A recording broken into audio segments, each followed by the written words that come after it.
Omar Ortiz Global. I am Omar Guzman Ortiz.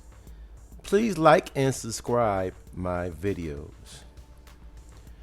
I was outside of my home. I was doing my yard, and sometimes when I'm out there, I have one of my neighbors, and we sometimes we had some very good conversations, and she had a question for me. She asked, "What a straight man be open to her seeing other women in a relationship?" She was currently in a lesbian relationship, and she was about to break up with her lover, and she wanted to have a serious relationship with a man. She had been married some years ago. She had a 7-year-old son, and she wanted to be able to get into having a relationship with a man, but still be able to sleep with a woman occasionally. So I told her, when you meet someone that you have an interest in, you just be open with the person and tell them, the stipulations of the relationship. That you want to sleep with a woman sometimes? Do you get to sleep? Do you get to be with the woman in front of him? What do you mind if she, saw this woman away from you occasionally? Just really set the parameters of your relationship and talk to him and see if he's open to it. So after the conversation, I spoke to some other people. I spoke to like about 6 different people to try to get their point of view about her occasionally having sex with a woman, while she's in a relationship with a man. And I was really shocked that the lesbian woman and the straight woman and all the men I've spoken to said, yeah, hey, no problem. As long as she talk it out. I was like, wow. So I said, times have really changed, because now people are more open and more accepting of different lifestyles. And so I wasn't really too shocked when I heard this. Remember my first love, Rhonda, when I was in 3rd grade. She used to walk by my house, and we used to walk like 10 minutes down the street to the school, and at the school we would meet up, and she would, I would walk her home, then I'd go home. And I remember back then that I was attracted to girls, but also I had an epiphany that I didn't know anything about sexual organs and all that type of stuff, but I just knew that I just like girls. I was talking to an associate of mine who is a lesbian. She's married to a wife. She's a young woman, and I never had any problems really dealing with lesbian people. See, funny thing about me, I've been in different jobs, and the most knowledgeable people that I talked to and I've been the most comfortable around have been lesbians. I really just take people the way they come at me. But anyway, get back to her. I would talk to her, and we talk about her wife and her job and her relationships. Because when it comes down to you, I'm just really just talking to a person. I mean, if you have someone that you're comfortable with and they respect you, you respect them. You don't. Why am I even worrying about if they're straight, gay, or whatever they are? Long as they respect, me as a person. Because there's plenty of heterosexual people that I simply do not like. It's not because they're heterosexual, because they're just negative individuals, and I just keep it moving.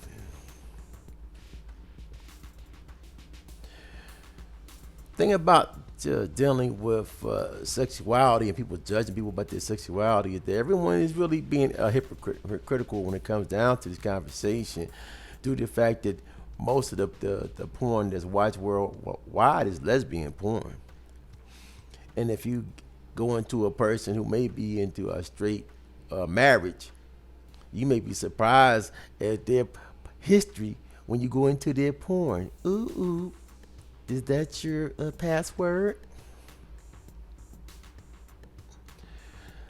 I was talking to a person some years ago when we were having a conversation about the gays won the legal union, and how he was upset that how they want to have a union, how they going to have rights, and how they feel. Why would they say that? And I told him, I said, you have to understand that you have gay people or lesbian people that have been in relationships with this person for years. They've bought a home or property or have a business. And what happens is in these situations, if the person gets hurt, for instance, and they had to go to the hospital, there are people that have their families of their loved one that was hurt or injured. They don't have any access because they're not married to them. They don't have any really claim to the person. So they have been not able to see the person. They have a situation that different things that they have brought together, the family may have taken.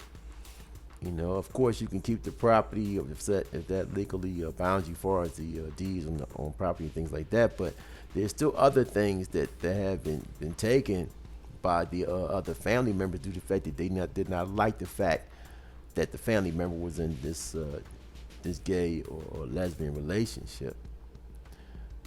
Later on, we can get into really talking about the military when they first came there with the military, and they went after them and they put people out the military. And then later on, we had the don't ask, don't tell. You know, you should be able to, no matter what your sexual orientation is, you know, if you can do the job, do the doggone job. That's the same thing with women.